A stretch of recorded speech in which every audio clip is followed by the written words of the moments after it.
رسول اللہ صلی اللہ علیہ وآلہ وسلم نے فرمایا،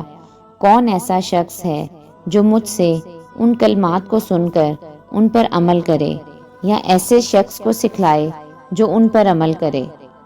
حضرت ابو ہریرہ رضی اللہ تعالیٰ عنہ کہتے ہیں، میں نے کہا، اللہ کے رسول، میں ایسا کروں گا۔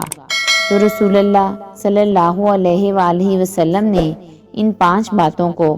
گن کر بتلایا۔ تم حرام چیزوں سے بچو، سب لوگوں سے زیادہ عابد ہو جاؤ گے، اور اللہ تعالیٰ کی تقسیم شدہ رزق پر راضی رہو، سب لوگوں سے زیادہ بے نیاز رہو گے، اور اپنے پڑوسی کے ساتھ احسان کرو، پکے سچے مومن رہو گے،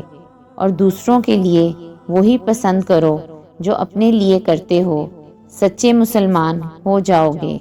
اور زیادہ نہ ہنسو،